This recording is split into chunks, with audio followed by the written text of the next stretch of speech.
Hello, and welcome to this week's episode of What a Hell of a Way to Die. This week, I spoke with P.E. Moskowitz. They're the author of two books, How to Kill a City, Gentrification, Inequality, and the Fight for the Neighborhood, and The Case Against Free Speech, the First Amendment, Fascism, and the Future of Dissent. We discussed free speech absolutism, the military-centric nature of our discussions of PTSD, and the case for radical empathy. I really enjoyed our conversation, and I hope you do too. And just remember, if you're interested in hearing more one-on-one interviews like this one, please sign up for our Patreon. We've been doing this for a couple of years now, and there's a lot in the back catalog. All right, P.E. Moskowitz, thank you so much for making time to be on the show. How are you doing today? I'm all right. I'm locked down in New Orleans. Yeah, likewise, locked down in London. Yeah, kind of crazy. Don't know what to make of it all.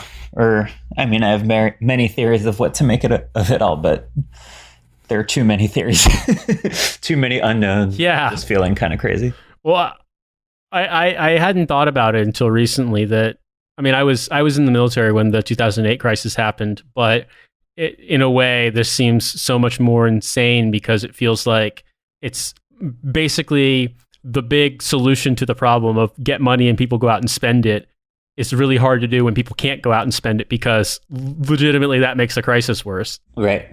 Yeah, it's really interesting, like how all these like ways we think of capitalism are just rapidly changing. And I guess I'm feeling like one of two things will happen. Either we'll go like full fascist because, people want to return to normalcy that bad that they're willing to enact mass violence for it, or that, we'll basically just crash and burn and that something better will come from the dust. So I feel both I feel terrified and a little exhilarated at the same time. I'm stunned because we just had an election in the United Kingdom in which basically a milder version of some of the things being proposed in countries in Europe right now as emergency measures was floated and roundly, heavily defeated. And it was such a depressing moment. And now it's weird because on one hand, you're like, well, it looks like the ideas are being vindicated. But on the other, it's like, yes, but the people who are going to enact them are full fash. So what is that going to look like? Yeah, it's an interesting question. Yeah. I think how I've been rationalizing it to myself is like the reason these programs are even on the table in the first place is because of the decades of activism and work that leftists have done to put them there. Where, this could just be like the Black Plague, where it's just like, well, all the peasants die and yeah. That's how it is. So I think even though it's fascists that will enact these plans, it's like they're there because of a history of fighting for them. Yeah. And who even knows? Francis and I recording this show, even just the episode we recorded on Monday that we then released today, it feels out of date because things are changing so fast. Yeah. But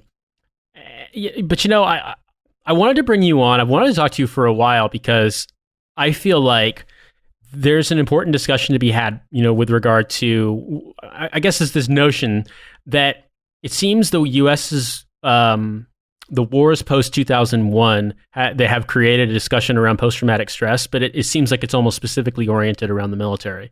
And when I heard your story as somebody who experienced 9/11 and the Charlottesville attack in person, I wanted to talk to you about this. And so I guess the easiest way to start the discussion would just be to ask, where were you on 9/11? On 9/11, I was in 8th grade. I was 13. I was in my public school in Spanish class. And that public school was 2 blocks away from the World Trade Center. I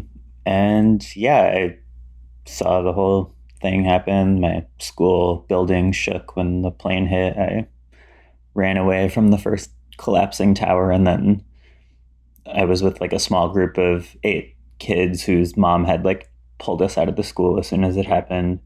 My friend's mom. And then like when we got to his house, the second tower collapsed. We thought all our friends in the school were dead for like an hour.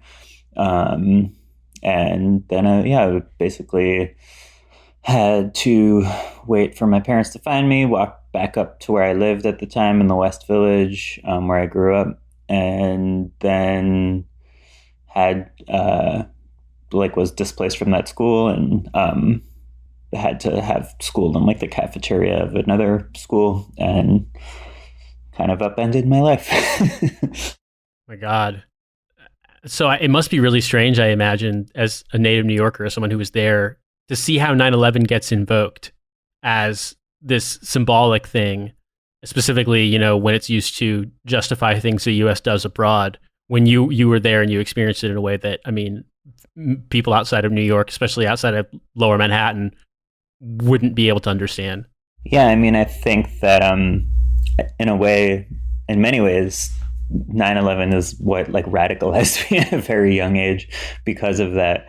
You know, I think I grew up in like a kind of liberal, progressive family and kind of knew that things were a problem. I mean, I was also just a kid, so obviously I wasn't like a extreme leftist or something when I was like 10, but seeing 9/11 and then seeing how like our trauma specifically, like how we were invoked to do all these terrible things, like bomb a bunch of Middle Eastern countries and arrest people and erode civil liberties, and that was all done in our name, was really disgusting. And it felt like the experience was kind of stolen from us in a way, because we had all shared this experience as New Yorkers, as people who were in Lower Manhattan, and you know actually had these really frightening experiences.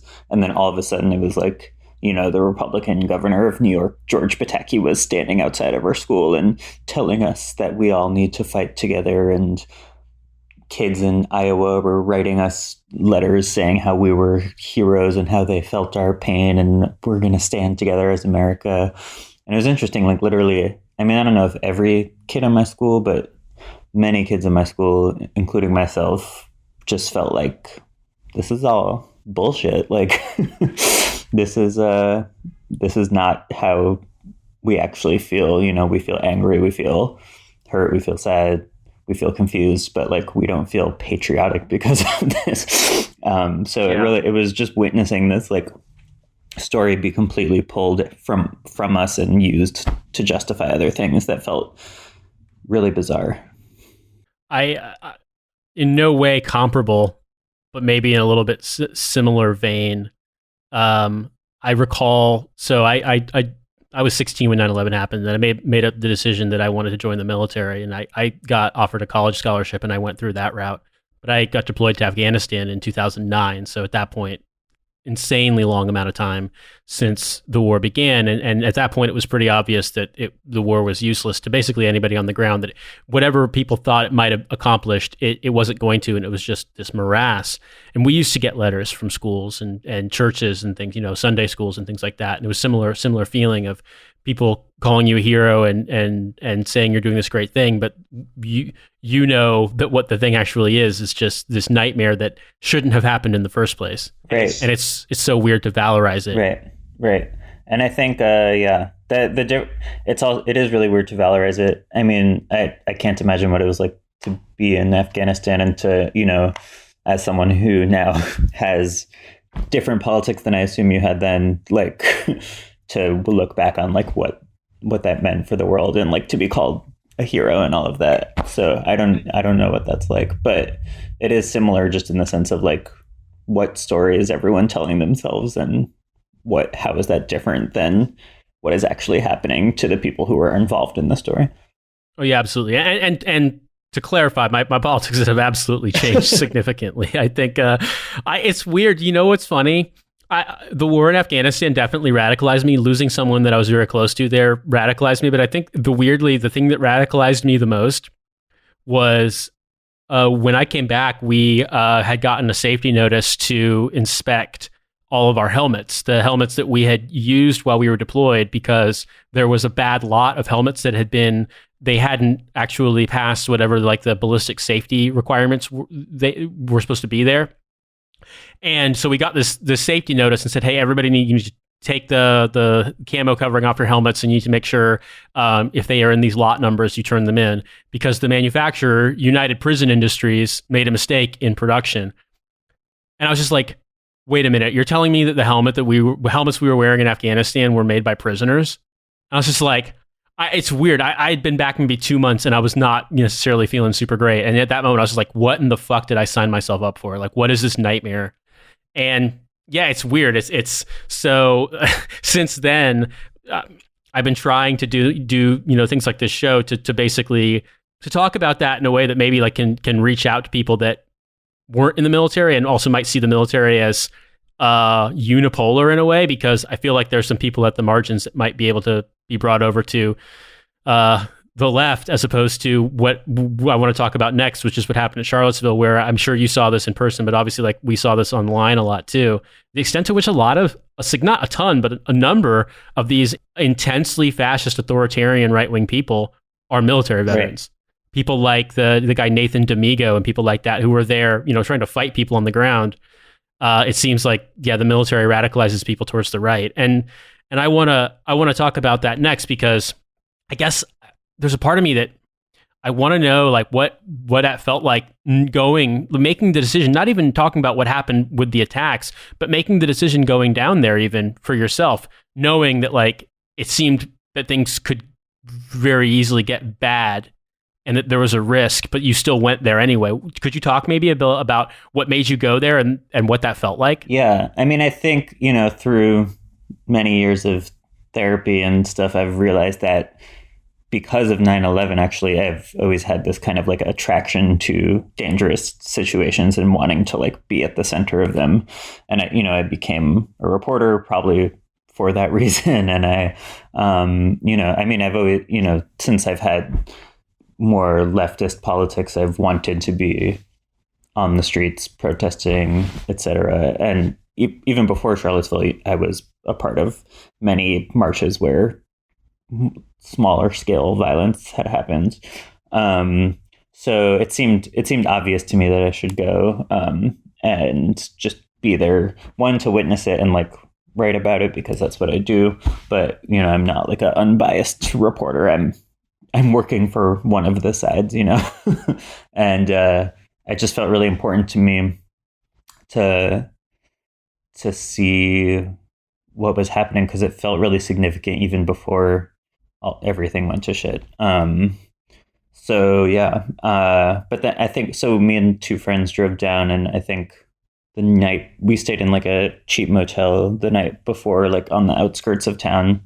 And that was when I think we all realized that it was like very different than other kinds of actions and stuff we'd been to, because I just remember having this feeling of like, in the hotel room to my right is going to be two state troopers who are here to, monitor everything. And then the hotel room to my left is probably a fucking Nazi. And we're like all like waiting in our little separate rooms to like go do battle the next morning. And wow. It just, it struck me as like really bizarre. Like, I mean, I didn't know for sure, but considering how many Nazis had come and how all the hotels were booked up, there were definitely Nazis in that hotel. And it felt like this. Yeah, it felt like this kind of this battle situation, which it kind of ended up being. And then I guess there's an extent to which, I mean, you talk about this a lot in the book, the extent to which the arguments in favor of free speech absolutism always or very often seem deployed to ensure that right-wing people and groups like the people that Unite the Right rally are able to be Nazis in public, basically. And seeing that happen, without I guess I don't want you to have to discuss it minute by minute if you don't want to, but I'd love to, if you're willing to, talk about, watching this unfold, what was going through your mind as it happened. Yeah, I mean, I don't mind going into some detail. I've done it enough times in therapy already.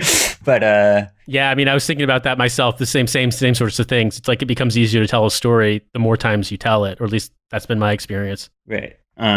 So yeah, we got there early in the morning, and then I think we ate at a Waffle House, and we ate at a Waffle House, and then there were like Nazis like sitting next to us. That was weird. And then we got there and we just kind of like were in the center of it the whole time. And yeah, I mean, at points it was exciting. I remember like running away from tear gas and feeling like, I don't know, it was like it was like we were like playing a game of paintball with friends or something. Like, like all the risks were there, but they weren't quite real, you know, like you don't actually think someone's gonna really try to murder you at one of these things. So yeah, but I think so then after the march was like shut down by the cops finally, or the gathering in the park or whatever, and people started marching through the city, we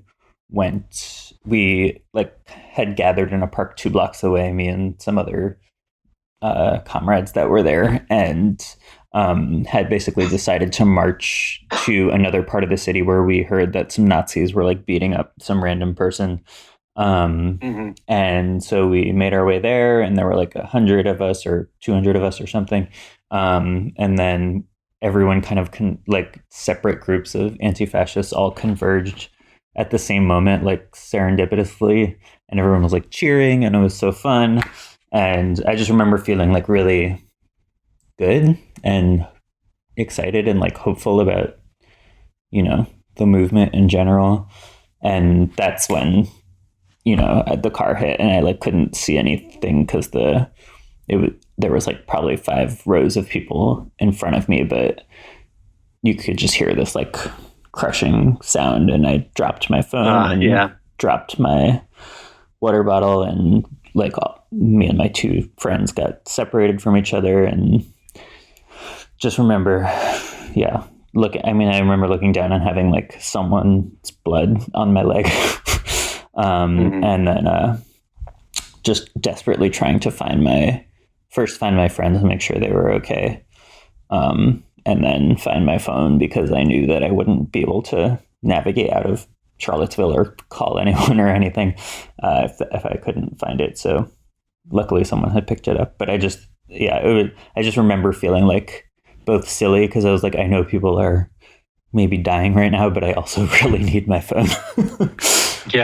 And it just, it was very scary and surreal. And and then we went to a Chipotle afterwards, right outside the city. And I think that was one of the memories that sticks with me the most, because it was as if nothing had happened, because it was right in the suburbs and no one had really reported on what had just happened.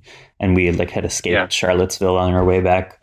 I had lived in Philly at the time, and we were just like sitting there in stunned silence, like shaking, eating shitty Chipotle burritos, while everyone else around us was like smiling and going about their day.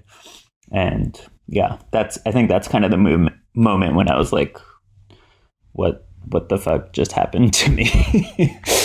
Yeah. And you wrote about this in the book also, that in the aftermath of that, recovering from it, you know, was a huge challenge. And I wonder, you know, what was it that helped you get back to being functional? Because, you know, I'll give you a little bit of background for me. I got diagnosed with PTSD when I was in the military after being deployed. But when I got out of the military, NYU, I lived in New York at the time, and NYU was doing a thing through a clinic where they were trying to do a research study on PTSD, and on effectively what they were looking for was whether or not there were what they called biomarkers, I guess, indicators that people might be susceptible to it.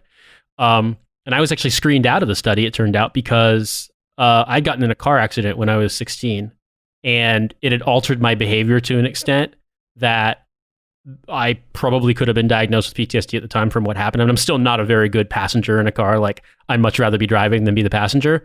And it wasn't until they told me that, you know, this was in 2015 or so, that I was like, it dawned on me just how common it is in the civilian world, and just how little I'd ever heard of it outside of any context besides people join the military or get deployed to combat, they experience stuff in combat, and thus PTSD is sort of linked to being in the military, when it's actually, from what I can tell, a far greater number of people have it from civilian life. Yeah. And so in that regard, I'm wondering, what your thoughts were, and how you managed to progress from it. Yeah, I mean, I think I mean, I think this is probably a common experience for people in the military too, but I think I didn't feel like I deserved to have PTSD in a way. I was like, well, it wasn't as bad as what other people go through, or everything, I'll just move on with life. It sucked, but it's fine, and kind of was in denial about it, or felt like this is not my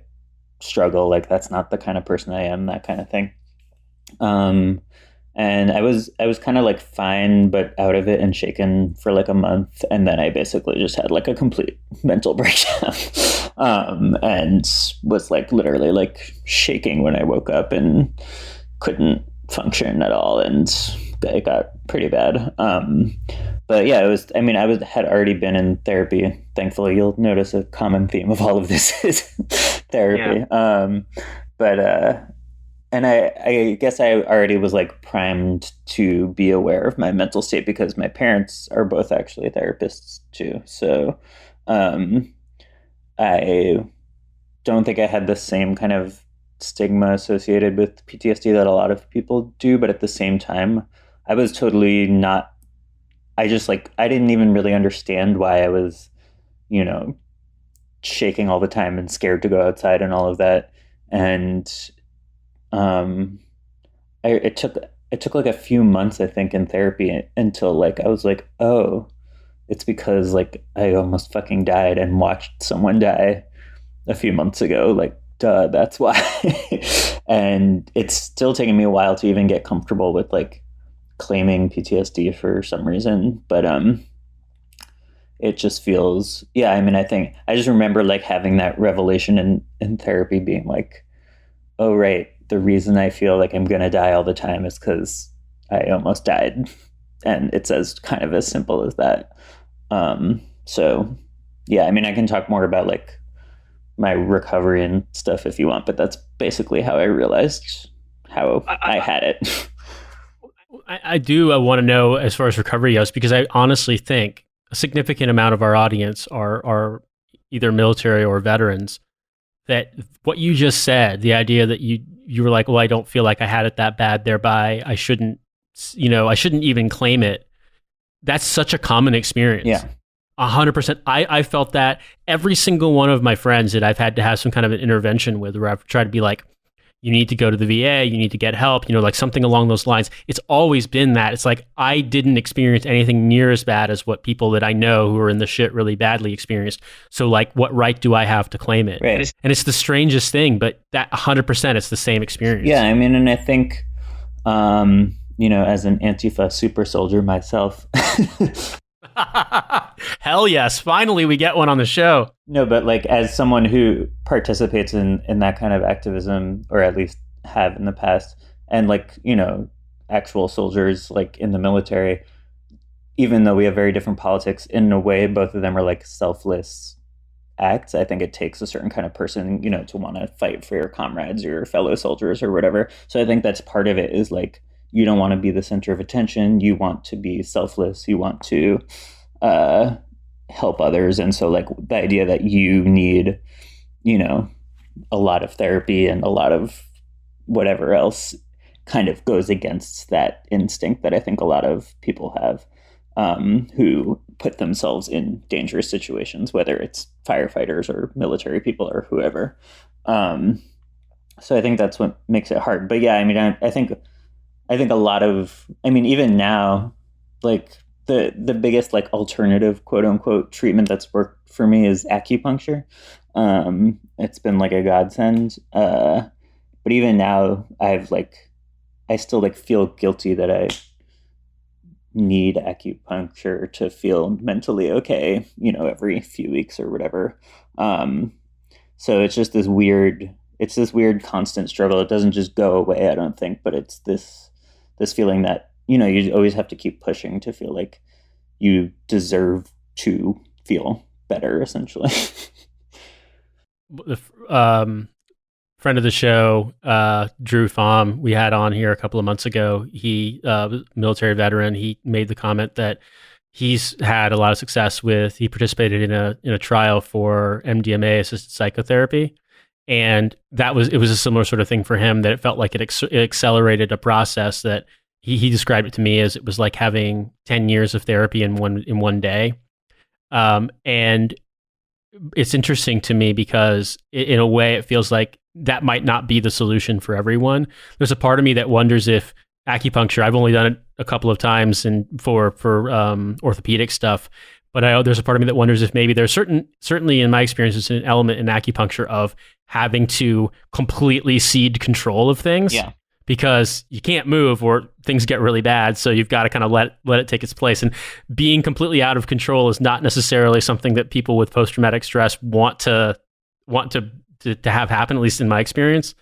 So I wonder, like, if there's something to that of, you know, if that's what works for you, that people have, you know, in a similar vein, people have to find something that brings them out of their comfort zone in a way that doesn't necessarily feel like they're being re-traumatized. Yeah, I think that's exactly right. I mean, I've always liked roller coasters, but after getting PTSD, roller coasters became a big therapy for me too, because it was like allowing myself to be out of control in a way that was actually safe. And I think that's part of the reason that MDMA and ketamine are also effective therapies, is because like that like control part of your brain is kind of dissolved, especially with ketamine. I mean, I hope cops don't listen to the show, but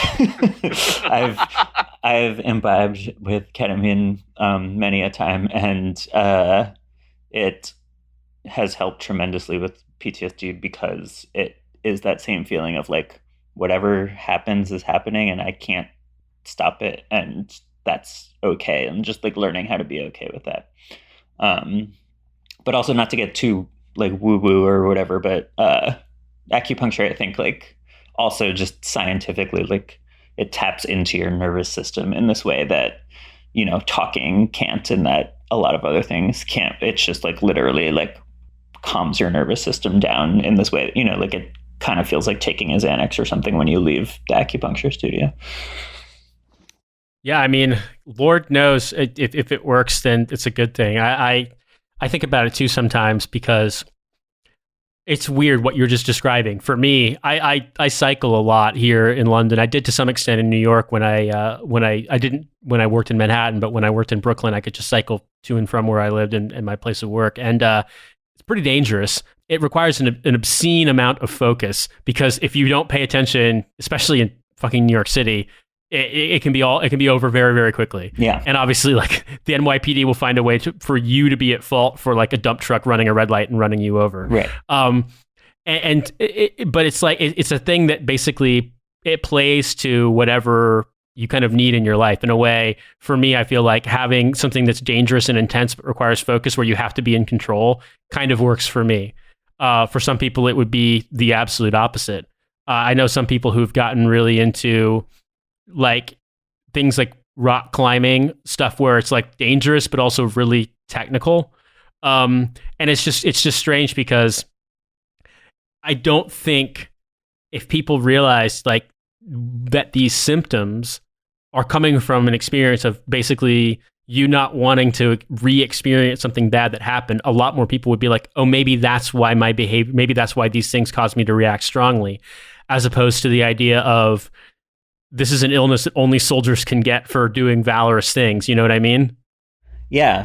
Yeah. I mean, and I think PTSD is like, I mean, obviously it's a specific thing, but I think trauma is very widespread in this society, and that like the further we get into dystopian capitalist nightmare lands, the more people that struggle with it. And I mean, I think this coronavirus shit is like a perfect example of that. Like everyone's life was just upended for an unknown period of time, and it's not exactly the same as almost dying or being in a war zone or whatever, but it's that same surprise, you're now fucked, you know, like kind of feeling that that I think more mentally prepared for than I would have if I hadn't gone through all these PTSD experiences. But I think we need to understand that PTSD, while it's a certain symptomology or whatever, that many people have trauma that is affecting how they behave, how they think, what they're scared of, why they can't let go of control of things and all of that. And that there's kind of a false dichotomy between like having it and not having it. It's always something you can be working on to kind of heal yourself from this terrible world.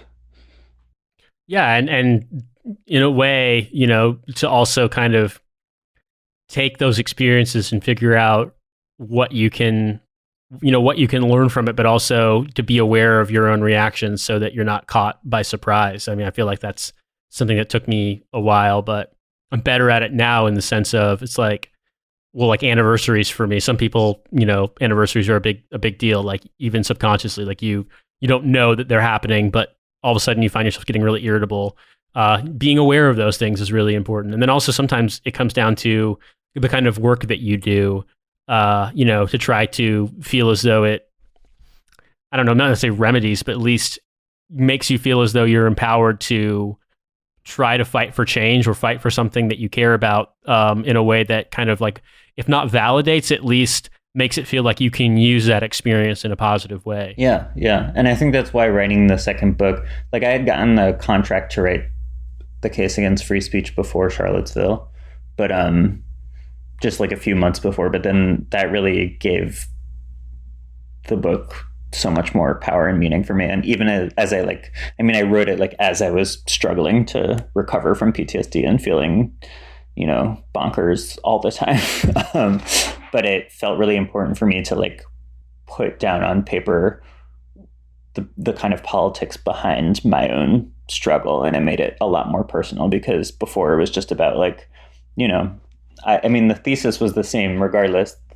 And the thesis is basically not that free speech is bad, but that it essentially doesn't exist, that we've been taught to accept really terrible things in the name of free speech, while we actually suppress free speech all the time from dissidents and from, people who are fighting against oil pipelines and all of that kind of stuff. And we only like free speech when it's done by conservatives who are supported by billionaires, essentially.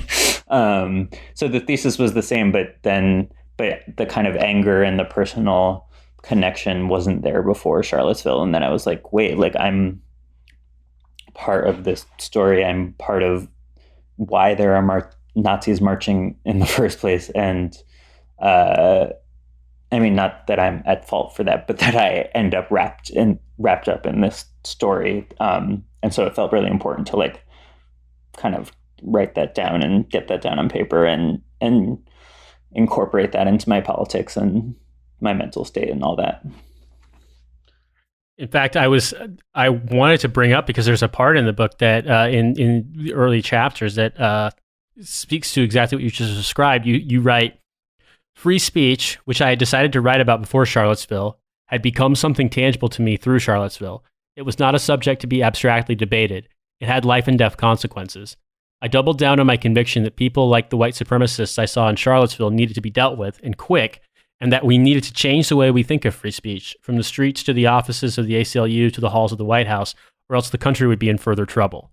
And let me just stipulate, I absolutely agree with you, 100%. I feel like that if you didn't hold that position in 2017, it'd be pretty hard in 2020 to not hold it now. But I'm wondering if you could maybe expand on that for our listeners, in terms of like what you perceive as the threat and also what you think needs to be done. Yeah. So, I mean, I think what we all have to realize is that we don't have free speech. You can't walk into someone else's house and start yelling at them. I mean, in the United States, in many states, you could be shot for doing that legally. Because you're on someone's private property. So right there, private property supersedes free speech. You can't go into a Walmart and protest, or a Tesco or whatever, because they own that property. If you're in a university and you do poorly on an exam, that's not a violation of your free speech. If you're in the military and you decide not to do the thing that the military wants you to do, that's not considered a violation of your free speech, because so many things supersede your right to free speech and your right to protest and your right to act in the way that you want. And that's the only way society really functions. So it's not necessarily a bad thing that we have all these suppressions. I mean, in my view, private property should not stand above free speech, but But in any society, there are restrictions on what you can say and do, and that's how the world works.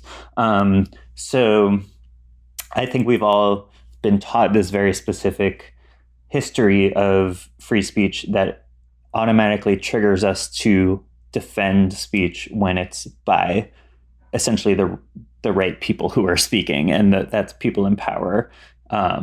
And the people they support, i.e. the far right. So, and there's a very specific history to that. Like in the 70s, the Koch brothers and all the other usual suspects of the far right kind of got together and pushed this strategy of essentially couching all these terrible things like unfettered capitalism and environmental destruction and all of that in terms of universalist language like freedom and democracy, the free hand of the market, all those kinds of things.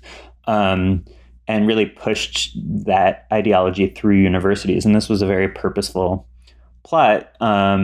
They funded universities, they funded professorships, they funded books being published. In the early 1990s, you had a wave of all these books like against PC culture and against, the left quote unquote, silencing the right and all of that. And that was all a concerted effort by the right to essentially make their side seem like the victims of speech suppression. And that really sets us up for today where, the president of the United States is obviously the perpetrator of everything because he's the most powerful person there is. But he, at the same time, gets to present him and his movement as a kind of victim of silencing, very similar to, Reagan's silent majority, where it's just like, where you can kind of have it both ways, where Nazis on the streets who are defending Confederate monuments staying up, they think their history is being erased. They think that they're being oppressed. Well, obviously they're the ones doing the oppressing. So I think to a certain extent, even a lot of my leftist friends have kind of like drank the Kool-Aid and thought that we have to defend quote unquote free speech at all costs. And the reason I wrote the book is because I kind of want to like shake everyone and be like, no, we don't. Like sometimes it's okay to shut people up. You're being shut up all the time. You just don't realize it. You only realize it when it's someone really abhorrent and racist and whatever who is getting their free speech violated. I think about that in the context here in the United Kingdom of two things, because there's this very pleasant fiction that a lot of liberals like to tell themselves that when the head of the British National Party, this guy named Nick Griffin, was basically humiliated on TV, that spelled the end of the BNP, when in truth, the BNP went on to have their best local election result ever in the year following that appearance. And the BNP doesn't exist anymore because they became, in effect, their ideology became UKIP, which then got absorbed by the Conservative Party, who now are in power. Right. And so the politics shifted right, but people want to tell themselves, oh, well, we somehow defeated this menace because the people doing the exact same things the BNP said they wanted to do are now called the Conservatives, and that's somehow a victory for tolerance. I don't understand how. Or similarly, another thing I'd point out right now that you've probably seen this is that basically every third person in the United Kingdom seems to have exploded their brain about being as transphobic as possible. And a lot of this is because of transphobic people using the free speech argument to basically create this panic, this idea that there's this venal and dedicated lobby that wants to turn your children trans somehow. Right. And it gets worse. It gets more, for all of the arguments people make, that it's somehow, the bad ideas will lose out if the good ideas do battle with them. Instead, what you just see is that because of that platform, because of that exposure and this weird kind of patronizing idea of just tolerating it, you now just see more overt kind of casualized transphobia in the United Kingdom, to the point where, The Guardian, basically their American counterpart, is having to disavow the British office because all they do all day seems to be publishing transphobia. And the idea that free speech is helping to discredit the idea is wrong. It's just, in a way, it's people being unwilling to hold an opinion, being unwilling to draw a line, and then all of those ideas, basically, all eliminationist and hateful rhetoric getting proliferated even more than it would be otherwise. Yeah, and I think you're exactly right that it is about platforms and power. I don't think anyone I mean, I think some liberals maybe think this, but I don't think anyone with a real um, radical understanding of politics wants like the cops to arrest Guardian columnists for being transphobic or something. What I think, and I think what a lot of people are saying, is that it's about the platform you give people, and those people wouldn't have power if it wasn't for the Guardian paying them to disseminate on this humongously large platform. And it's the same thing on college campuses with racists and transphobes here and in the UK too. Is we're not saying they can't say the things they want to say. We're saying if they say them, they're going to face consequences. Like if I call you, a dirty name to your face or whatever, I expect that will anger you and make you want to punch me, or even if you don't do anything physical, you'll still be angry. We're saying it's the same thing, just on a larger level. Like, sure, say whatever you want, but expect that we will react if it affects us. So yeah, I mean, I think the free speech argument kind of obscures all that. It obscures the fact that transphobes have this humongous platform, especially in the UK for whatever reason, and trans people don't. They're on average much poorer, much more prone to depression and suicide and all that, and obviously much more oppressed than your average Guardian columnist. But by saying, all these ideas are just about free speech, you get to obscure the fact that you hold so much more power than someone else. Yeah, and I was thinking about that in the context of some of the discussion in the book. I appreciated the fact that you brought up the Alien and Sedition Acts, and I thought about some of the other things that have taken place. Even in the Civil War, President Lincoln arresting newspaper editors who were critical of the Union government. Eugene Debs being jailed for opposing World War I. You mentioned this in the book, and I'm wondering, do you feel like there are parallels to that in the way that free speech is policed in the modern day and in our current moment? And because it seemed to me from your thesis as you summarize it, and also what I've read of the book, that there's a pretty solid case to be made that, there's a reason why the police are standing idly by watching Charlottesville right-wing protesters beat up Antifa. But if you, for example, want to stage an environmental rights protest, somehow the police have monitored every movement and are there to stop you.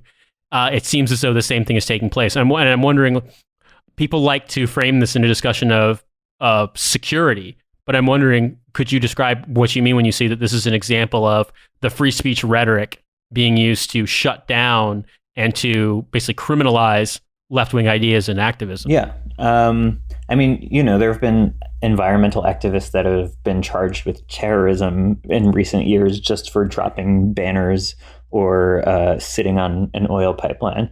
So I don't see how that's any more extreme than marching through Charlottesville with semi-automatic weapons.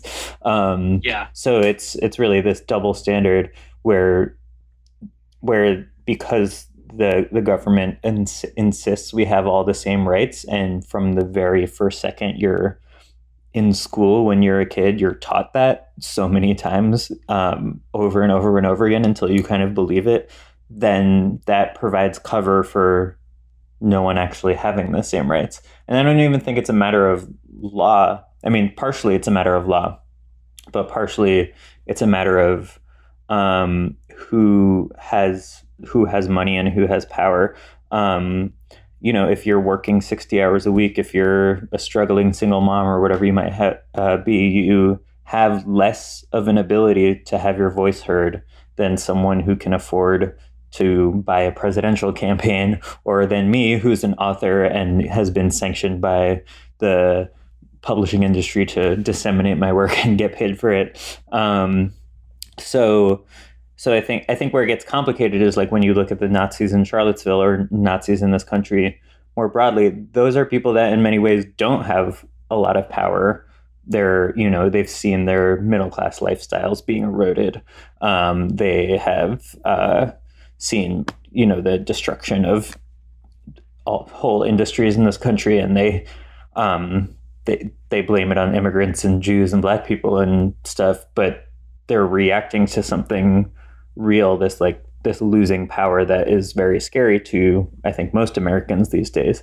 But I think, yeah, that's the more interesting question to me is not Nazis versus Antifa in Charlottesville. It's what the fuck were the cops doing? Because those are the people that actually have the power. Or why is the state allowing the Nazis to have guns there when if it was a Black Panther protests in the 70s, that's why we got gun control implemented in this country, is because the Black Panther started carrying guns. So to me, it's not that individual Nazis or even these Nazi groups, as scary as they are, they don't really actually have that much power in this country, but the people in power, the institutions in power, like the police, enable them in a way that they don't enable other things. And I think that's the really scary thing. If it was just a couple Nazi groups floating around and you could punch them without going to jail, then I don't think there would be that many Nazis. But it's because they're implicitly supported and sometimes explicitly supported by actual power structures that makes them potentially really dangerous. Yeah, I mean, I think about the protesters from Ferguson, one by one disappearing and then dying in very suspicious circumstances. Hearing about organizers from Missouri being found, dead in cars that have been set on fire. And, they either just say there's no explanation or they chalk it up to as a suicide somehow.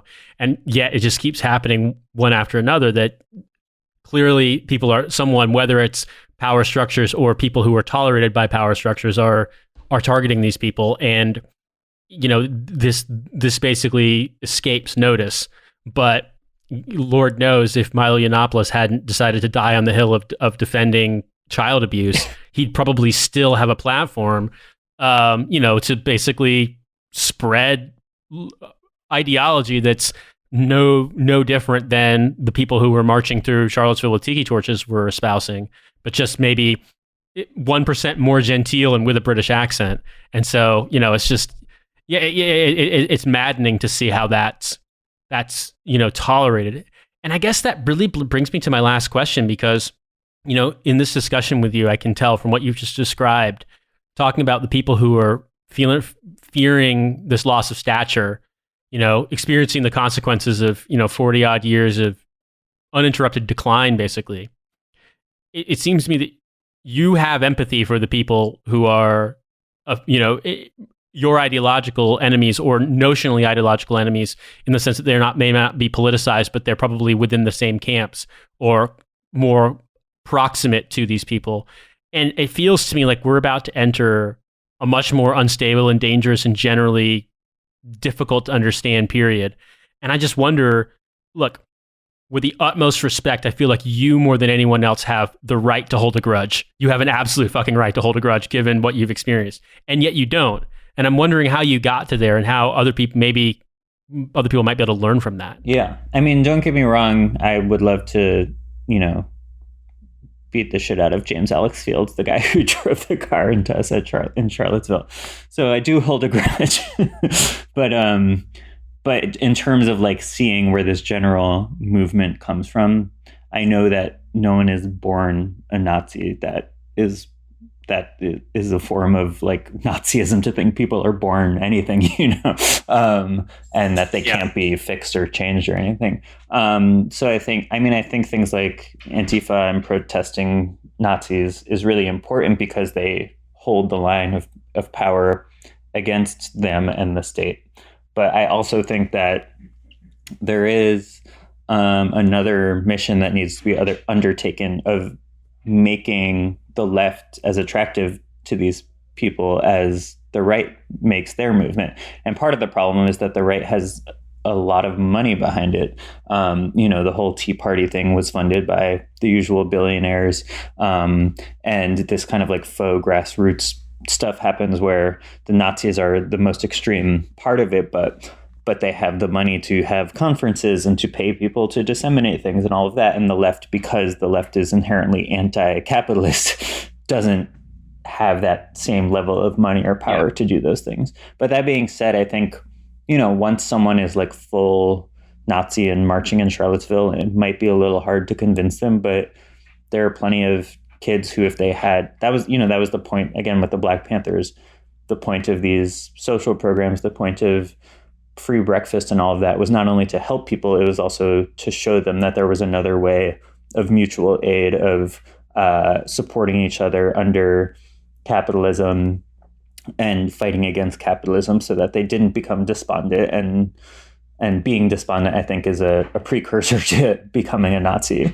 So I think the more we help people, the more we do mutual aid, the more we rely on each other and set up programs that show us that another way is possible, the less there will be that switch from despondency, is that a word, to a kind of very right-wing ideology. Well, PE, thank you so much for being here today and talking to me. Before we go, I wanted to ask, is there stuff that you'd like to plug? You know, I'm going to link to the publisher for both your books, but I wanted to see if there's anything else you wanted to plug for our audience. I have an essay coming out in Mother Jones soon that discusses true crime and PTSD, and why I think everyone is obsessed with true crime these days is because we're all kind of traumatized and anxious, and it provides a similar release as a roller coaster or whatever. So that's coming out if you're interested in that kind of PTSD stuff. And then also, if you are interested in writing and journalism and media and stuff, I help run a journalism collective called Study Hall. So make sure to Google that too. All right. Well, I'll definitely plug that. I'll link to that in the show notes. But PE, thank you so much for making time today. All right. Yeah. Thank you.